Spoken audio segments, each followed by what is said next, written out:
Where have I found you? Are you on the road somewhere? Where are you, Jason? I'm in New York City. We got the countdown show tonight for the preseason game, Raiders versus Houston. So hanging out for a little while until we go on air. Okay, so the new crew's getting unveiled tonight, pretty much. Because I'm seeing Pat in Indianapolis. Is he going to hop a plane to get there tonight?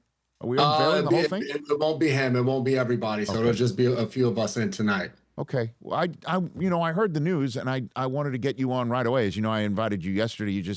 You had your schedule all locked up. I wanted to tell you straight to your grill. I'm happy for you, man. Congratulations on Hey, this. I really appreciate that. I appreciate that, Rich. Because you're going to be going on the road and you're going to be doing your thing, and so the story of tonight. Let's hit that fresh off. What's the story of tonight's game, Jason? I think it's Mendoza, the way he played in week one against the Cardinals, just being able to show us some of the things that we didn't see in college. Quarterback under center, going play action, delivering the ball over the middle, a layered throw. That's not an easy one to make. He did that, going through his progressions throughout the course of his time in that game, being able to work from the left side all the way over to the right side and find an open guy. He scrambled outside the pocket. There were a few things that when you look at it, there was times he ran backwards in the pocket. There was a hit he took on the sideline that you're hoping that those are the things with more experience that he kind of gets out of it and kind of moves in that right direction. But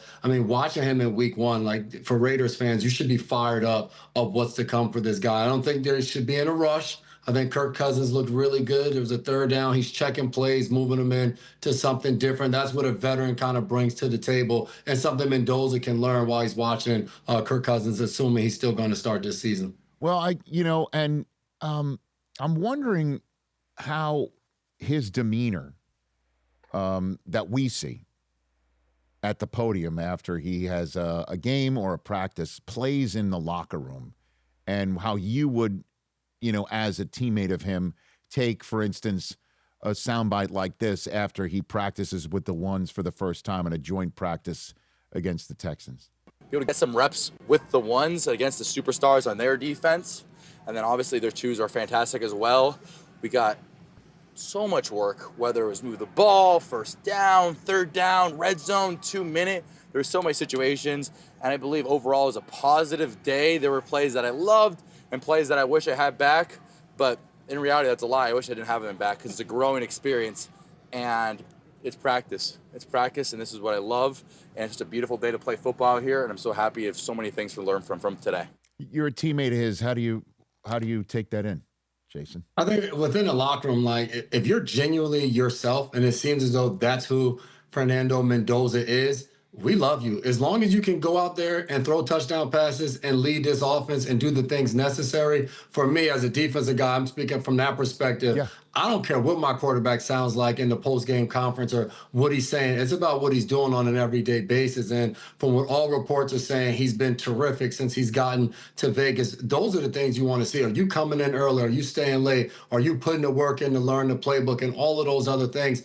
If you're a little quirky, you can be a little dorky, whatever the case it may be, I don't care. If you can play that quarterback position and you can go out there and excel and uplift the guys around you, that's all that matters. The guys in the locker room, we're all not going to be best friends. If we can put together that common goal and move in the right direction, hey, I love you. Be who you are. Go throughout the entire practice schedule, 2-minute red zone like he did, and say it all. We're all good. What do you think? Is he a week one starter? What's your general sense of it? I don't think so. I think the Raiders will stick with the plan. They brought Kirk Cousins over there for a reason. And I think you look at that first preseason game, Cousins played well. He did the things that you would expect him to do as a veteran. So I think if he continues to do that, they're going to start the season off with Kirk Cousins, and it'll be dictated by how he plays. If the Raiders are winning games and Cousins is playing well, I don't see them going to Mendoza. The issue, or I don't want to say issue, but where the Raiders you're going to see a test of what the plan is and how you respond. If Mendoza tonight goes out there and plays really well, if he plays well in the third preseason game, and then the regular season starts, and let's say Cousins is playing okay at best, but they start the season off 0-2, 0-3, you're going to start to hear all the rumblings. Guys like me and you on media saying, hey, it's about time to give Mendoza, fans chanting Mendoza at games. That's going to be where they're tested, because is he ready? Is it going to be ahead of schedule? All of those things factor in, but you want to get a look at him at some point this season. Well, again, that's the question, right? I mean, we could figure it out all we want prior to the season, but then you look at their schedule, and you're wondering where would be the soft space to put him in there. What do you think? You got that up on the screen right there. Give me a week. Or even if it doesn't matter, like if Cousins is winning games, right? You can't. You're not going to do it. Correct. You're not going to do it. And you look at that, and you look at week 4, you got Kansas City, you got at New England, Buffalo, Rams. And you can say, all right, let's throw them in there against the Jets potentially. And then you got the 49ers coming. Like there didn't seem to really be a soft landing. Right. I think as you go throughout the course of the season, if you've made the determination from where he's been throughout training camp to the preseason, the growth you're seeing from him going against your starters and the reps he's getting throughout the course of the regular season, to me, it's more about him. Forget about the schedule. When you feel like he's at a point where he's ready to go and lead the team and be the starter, throw him in there. It doesn't matter if it's against the Denver Broncos or the Rams or whoever. If you feel like he's ready to be a starter in the NFL, there are going to be games where you're going against a really tough defense. There's going to be games where you might be going against a 32nd ranked defense, but you got to be prepared. So to me, it's all about Mendoza, his preparation, and where he's at before you thrust him into the lineup. Jason McCourty, new to Monday Night Countdown's pre-post halftime show right here on the Rich Eisen Show.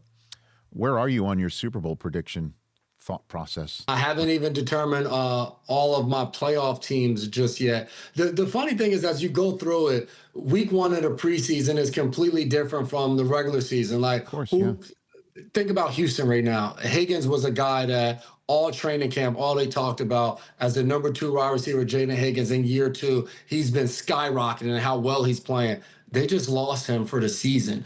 To me, Houston is very much, if C.J. Stroud can play the way he played his rookie year, a team that I'm thinking about potentially being in the Super Bowl. What does Nick Cassero do? Does he go and try to make a trade for Kayshon Boutte? Do they kick the tires on Brandon Ayuk? Like, that determines where they fit into this entire scheme and all of those things. So I'm still working through my Super Bowl pick. Do you have yours ready to go? Listen, Jason, this is not my first rodeo here, okay? I've got a daily seat here, right? And then there's the season preview show that's on the radar screen for NFL Game Day morning, the Tuesday of after Labor Day, which is really the rubber meets the road. Like, that's it. Like, that's the last stop of the predictive markets of folks like you and I, right? Absolutely. So I'm going back and forth. You know, we held a segment this week about put one in, take one out from last year. We did that. You want to take a swing at that one, Jason? Put one in. Take one out. In. Take one out. Put one in from last year. And okay, by the way, take one out. Kurt, just so you're aware of this, because I think you might be seeing Kurt every few so often on Mondays. Be careful of him, okay? Walter Payton Man of the Year, sweetheart of a guy, great dude, great husband, great father, great grandfather.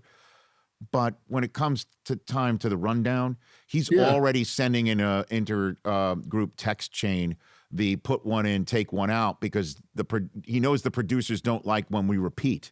So he wants to get his in right away, like literally is doing that now. So be careful of him, all right? Is basically what I'm saying. Have your head on a swivel with that Kurt Warner guy. I'll definitely be doing that. I'll definitely be doing that. Put one in, take one out. Okay, take one out. I'm going to take out the Pittsburgh Steelers. I'm going to take them out. Who do you put in? Put one in. They won the division, which means you got a new division winner. You can make it as simple. Winner. You can make it an AFC North. You could put it in an AFC North box. Yeah, Jason. I was going to say, I'm going to go with the Baltimore Ravens. So if I'm taking one out, Steelers, and I'm putting in the Ravens, I'm flipping that. Okay. Do you want to tell Jason McCourty what I did on the program for my AFC put one in, take one out? Jason, Chris here, big Pats fan. Love you. Yes, sir. Rich did the exact same thing that you just did. Look at us. Great minds think alike. Hey, it was those pretzels in Germany. Ever since then, we've been locked and loaded. Pretzels in Germany. Who Pretzels in Germany? Yeah, that might be a Hasselhoff B-side. Okay. I thought the same thing. Although I'm sitting here thinking that it is possible, though, that the Steelers got more explosive on offense just because of who the head coach is now. I dig that Bernard kid that they drafted. Pittman can have more chunk Reliable. plays, right? They added Rico Dowdle at the running back position to go with Jalen Warren. Jalen Warren, yep. They got Robert Tunyon, rhymes with Funyon, to go along with the wagon, Darnell Washington, and of course Freiermuth. Like, they protect Rodgers, and they might be more explosive. But why do you like the Ravens, Jason? Why do you like them? To me, when you have a two-time MVP and a quarterback in Lamar Jackson who's still in his prime, I don't see him missing the playoffs in back-to-back years. I also like the addition of Jesse Minter, not only as a head coach, but he's going to be the guy calling the defense. And the Ravens defense wasn't good last year. In the last 2 years, it's been a roller coaster where they start the season, are giving up a ton of points, and they fix something. Kyle Hamilton goes from safety to more of a linebacker role, and he switches back. I think Minter comes in, and he just kind of puts that at ease. And those guys on the defensive side of the ball are going to know what they're doing, where they're supposed to be, and they're going to execute at a high level. I'm also fascinated to see Declan Doyle as a play caller mixed with Lamar Jackson. I think there's multiple teams, probably about 8 teams or so, that are true contenders and have stars at the quarterback position that have somebody new in their ear. I think that's going to be a fascinating thing just to continue to see how it all develops. Jalen Hurts is another guy, brand new offensive coordinator. But I think Declan Doyle, with some of the things they did in Chicago with the quarterback under center, the run game mixed in with the play action, with Lamar's athleticism, I think there's still another part of his game that we might not have been able to see just yet. And every time he's gotten a new OC, he's won an MVP. So I think it's going to be a big year for him. Okay, so now let's do it for the NFC. Well, I'm throwing you pitches you didn't see coming. Put one in, take one out. This is a lot tougher for me on the NFC side. I'm going to automatically go with my put one in, and I'm going to say the Detroit Lions. That's a team that I'm high on. The schedule's going to be easier, healthier. So who do you take out? Who are you taking out? Take one out. This is big, Jason. Because listen, you could have them win the division. I know. Which means you might kick the Bears out, or you could now go wild card team. And last year, 2 of the wild cards, as you know, came from the West, Niners and Rams, and one came from within their division in Green Bay, Jason McCourty, who's going out. You put the Lions in. You're so close because I put the Lions in too. You did? I did. All right. I don't feel great about this, but I'm going to say the 49ers. I'm going to take out the 49ers. I'm going to say the injuries get up to them, age. I don't feel great about that, but I'm going to say the 49ers. Everybody can't make it. It's just how it is. Mm-hmm. I chose the Packers and then didn't really elaborate on it because I wanted to keep it quiet because Jordan Love said yes to coming on the program yesterday. You know what I mean? A man that's done this for a while. Not my first rodeo.